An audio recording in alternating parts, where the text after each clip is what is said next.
Hey guys and girls, welcome back to another exciting episode of All About You. In today's segment, I will be going over the best leaders in this current format. Since this guy is gone, as we all know, we had Super Shenron become one of the most terrifying leaders in the format, considering that many people did not know how to play against this leader. It took a lot of fun away from the game. A lot of people just became uninterested, and as we all know, that's not healthy for any card game. So if the majority feel like it gots to go, sadly, it gots to go regardless how good it may actually be. So I am going to showcase 6 leaders that are highly viable in this format. They are not the end all be all. However, they're some of the strongest leaders that you will expect to face in upcoming events. I'm going to give you a little gist of how they work and why they're being played. So for starters, we will be going with this Gogeta leader. A lot of you guys know he's a very powerful card overall, especially in this side. In his unawakened side, he just allows you to filter for a lot of your BR cards, primarily your Vegeta and Goku BR cards, with of course a hint of Veku when you look at the top 5. Now, when he's getting ready to awaken, when you're 4 less life, you can restand up to 2 of your energy. Now when you go into this guy, he's extremely powerful. This is pretty much the main reason why this card is being played. If it wasn't for this side, the card wouldn't see as much play. So for starters, when he attacks, you draw a card. However, things get really interesting. He has an active main that allows you to pay 2 energy, and in that case, you can select one of your opponent's battle cards and place it to the bottom. What makes this such a great effect is because of the current format we're in. We all know that Broly BR is going to get a huge boost. Will a lot of people be playing it? It depends, because 1, the secret rare is not easily accessible, and the deck does have a few weak matchups, 1 being this guy, and 2 being Janemba. What's great about this guy is that he can keep control. He can keep your opponent from going off and extending a ridiculous amount of plays, especially, like I said, against the Broly deck. And then last but not least, he can also ditch one of his energy and draw 2 cards, which is great because he can easily recover from any kind of hand control or hand destruction while being able to limit what your opponent can do and, of course, limit the threats that they can play. So this leader is definitely going to be one of the top leaders that you see in the game. Will a lot of people be playing it? Depends, but it definitely has gotten much popular because of Super Shenron being banned too. During your turn, you can search your deck for a Frieza army card with an energy cost of 1 or less and add it to your hand. That pretty much means the 1 drop for the chain and or Paragus. Those are the 2 highly sought cards when you're using his ability. So you'll always be able to start the chain because your leader starts off by searching for it, which is very awesome. Now 2, he has a pretty interesting effect as far as his awakening. He's a draw 1 and restore 1 energy type of guy, so not too shabby. Now, when we go into this monster, there's a lot of things that go on. So for 1, if you meet the sparking requirement, which is 7 cards, when he attacks, you can draw until you have 6 cards in your hand. Yep, if you have 0 cards in your hand, you can draw 6. That's pretty nutty. However, his effect is a little more conditional, and there is a lot of risk involved in how you use this card. And then the second ability is one of my favorites, where it doesn't require anything other than your opponent having a battle card that you can target. You can KO one of your opponent's battle cards and KO one of your own and call it a day. But it's really not being called a day because you can actually use him to go up the chain. So if you're playing any BR Broly chain, you can KO your own Broly just so you can keep leveling up and putting more pressure on your opponent, which is essentially a free KO. You can't argue with that. Free is always good. Again, this guy will see some play in tournaments, but not as many due to the secret rare being very expensive. It's over $300, so it's like another victory strike. And of course, the deck is a little bit fragile. Despite how well you can design the deck, there will always be that aspect where if things don't work the way you want it to work, it can crumble. So just keep that in mind when you're choosing this leader as one of them in the competitive format, but he's definitely going to see a lot of play in upcoming events. let's move on to the next one. Yes, guys, of course you know I was gonna bring this bad boy in, Janemba. A lot of people really don't like this card. For one, mill in this card game is not equal in other games where there are answers to mill, whether it's cards being placed right back in the deck or cards that literally say you cannot be milled. There are a lot of designs that Bandai could use in the future to kind of restrict his power a bit, but for one, he's the only leader with this type of ability. So he's the only mill leader in the game. He's a blue card, so he has access to a lot of energy manipulation. As we all know, there are a lot of new cards that are dual colors, and specifically in his case, blue-yellow. Blue-yellow is a very, very strong combination because, as I said in previous videos, those are the strongest colors in the game because they work mechanically well with the format. And what that means is that blue is resource management in the sense that you're always able to manipulate your energy, which is a big major factor of the game. And yellow is always saying no. It says no with battering lasers, it says no with flying nimbus, it says no with cold bloodless, and so on and so forth. So it's always saying no to your opponent to stop them on their tracks. But let's go right into the awaken side. So when you awaken, you can restand up to 2 of your energy, which is very crucial because it allows you to extend plays, and it also allows you to defend yourself, depending if you're in a really bad spot.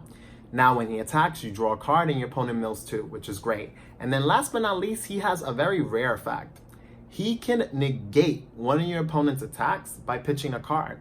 And what's great is that it goes after the whole counter step. You can use the negate and your opponent can use a counter such as battering, and then you can place his effect on the chain and negate, which is great. So that's just a very good, powerful effect to always have at your disposal. And the best part about it is all you have to do is ditch a blue card. Again, just requires a blue card, and that's very good. Typically, before Janemba decks didn't build up a field, they would just focus on countering your opponent, activating negates, and using a lot of combo power to get out of situations that would be deadly. Now, with the new yellow support, Janemba can become very aggressive. You can actually start spamming the board with pretty big guys, and you can control the game by having guys on the board. These new cards will change the way that this leader was played before. And I will have some gameplay footage of that for you guys in the future. So definitely stay tuned, but just know that he's gonna be one of the strongest leaders in the game. Not necessarily the best, but one of the strongest. Next, Kid Goku. Now, we all seen Kid Goku get a huge influx of people wanting to play this leader.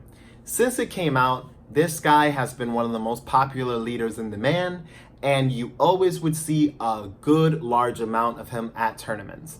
It was performing phenomenally well until Super Shenron became a little too popular. Once that deck became popular, he started seeing a little less play, and even when he saw sufficient amount of play, he wasn't able to make the top slot. Unfortunately, a lot of the good players were not playing this guy, and they were opting to play Super Shenron, which is something that I said before, regardless of the leader really needed to go, which a lot of people wanted it gone, it just comes down to who's playing what. If a lot of the better players are playing a specific leader, there's odds are that leader is going to end up winning and doing very well in tournament season. And essentially, if people feel like it's not as fun, as in that there's just too many people wanting to use that leader, it will inevitably get hit, which is not a great thing, but it's also not a bad thing since it will keep the format fresh. So Bandai, again, you guys did very good in looking at what was dominating, looking at what people were playing, and just making adjustments based on keeping a healthy format. But this guy, so as we all know, he revolves around the 4-star. That's his grandpa's ball. Now, when you have a 4-star, you can reveal it, you draw a card, and he gets plus 5k, which is very strong because now he's able to attack awakened leaders. Many leaders can't do that. They would have to at least commit 5k combo power. This guy says, no, I don't need to do that. Second ability, when he is going to be awakened, you get to do something pretty cool, which is similar to the Broly. You can draw one card, untap one, and bam. Overall, he has the standard, you reveal a 4-star, this time you draw 2, and you pitch 1. When you combo with a vanilla card, that card gets plus 10k. So if you comboed with your leader and you're defending yourself, you can defend yourself for 10k essentially. He creates an additional super combo that doesn't draw a card. But that's very, very, very good. Now, the best part about this leader is that if you awaken on your terms, which is essentially on your turn, you're able to get the plus 5k transferred here, and you're able to cycle through several cards because you can reveal the 4-star, draw a card, then on this side, reveal it again, draw 2 and discard 1. And then last but not least, he's now a 20k leader on the offense, which is very powerful and is typically what you want to do and where you want to be at in your game. Now, the type of cards that are played with them vary. We have the blue variants, the yellow, the reds. There's a lot of different colors that are being incorporated with this leader. Obviously, the key cards or key components to this guy is running errata'ed and Goku. Those are the 2 guys that are 1-drops, makes the deck work. Outside of that, you can see so many varieties of builds of this leader that you just don't know. You just have to have a lot of test playing so that you understand how you can defeat this leader and the multiple colors attached to it. So it makes for an interesting format when you have several things being played, especially when it's one leader that can have so much variety. Moving on to the next. Baby Vegeta. Baby Vegeta is actually one of my favorite leaders. He just has a whole lot going for him. So when he attacks the leader card, you draw a card. Second, active main, you can take a life. In that case, you can minus 5k from one of your opponent's battle cards, which is so cool. So he's a self-awakener that can also get rid of small little weenies on your opponent's field and or start targeting some of their bigger threats so that you can use some of your other cards to get rid of them, which is very useful. And then when you awaken for less life, you untap 2. The untap 2 leaders I appreciate so much in this game. It's because energy is so important. So bam, when we flip to this guy, he has the standard when he attacks, you draw a card.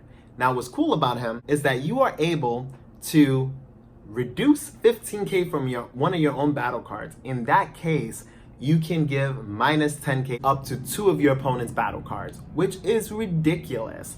There are so many plays that you can do where you can savage your opponent by just getting rid of a lot of their cards. He's a very good matchup for a lot of decks in this format, with the exception of Barrier. This leader doesn't do so well with Barrier, but most people run the Chain Attack Xeno combination with him. And it works well because you're able to do a lot of fun stuff. Especially if you are at 5 life, there are some really fun things you can do. If you know you're going to Chain Attack Xeno your opponent, you can stay at 5 life, do the whole Chain Attack Xeno. Let's say you're at 4 energy by that time. You Chain Attack Xeno, you do what you got to do, reset the game, you're both at 5 cards. You use his ability, you pull up a card, you're at now 6 cards. Now you're at 4 life. You awaken, you restore 2 of your energy, so now you have some defense just in case things go wrong, or you have some extensions depending on what you have in your hand. And then the great part about this is that you can now attack. So now you go up to 7 cards in hand. So similar to Pan as one of my favorite leaders, Pan has that big perk of normally starting off with 7 cards off of Chain Attack Xeno. You can do the same with Baby Vegeta. You just have to take a life in order to do so. So you can even be at 4 life or less and take a life and do what I just said, but typically you want to be at 5 so you can still be at an even 4 life and not be at risk of losing the game. But that's just a tip. This deck primarily focuses on your opponent battle cards. It does a lot of minus restrictions on it. So expect this guy to see some nice play in big events. Last but not least, one of my OG leaders, one of my favorites, he's like the Captain Ginyu but just better, is Broly. When this card attacks, you can choose a life, add it to your hand, in that case draw a card, which is so good because you automatically +2 just for him attacking, and he doesn't have to attack a leader. Just remember that much. Then of course, when you have 4 or less life, you can use his Awaken skill, you can restand 2 energy, which again, like I said, that's very helpful. Now this guy, he has a lot of cool effects working on his favor. So for one, he has the standard when he attacks, draws a card. But now he has 2 additional effects which are so cool. One, active main, you can select one of your opponent's battle cards and put it in rest mode. Second effect is my favorite. You can use this ability to restand any 1 card on your side of the field. That could be an energy, a battle card, a field card. the leader card itself, anything. And that is what makes this leader a very strong card. It's a powerhouse in the format, and in the right build, it can definitely go far in a tournament. But guys and girls, I hope you enjoyed this video. It's gonna be pretty lengthy. These are some of the best leaders in the game that you can play. There are other honorable mentions such as Hercule and Pan. Hercule is a little bit more matchup based, but he's very strong against certain leaders, especially leaders that want to be aggressive. Pan is very good, but one of the most fair leaders in the game. She's stellar throughout the entirety. However, there's nothing super strong that she can come and offer other than a nice chain attack Xeno play.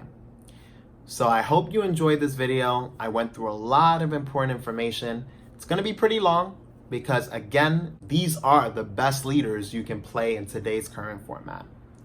Thank you for watching, and as always, this channel is all about you.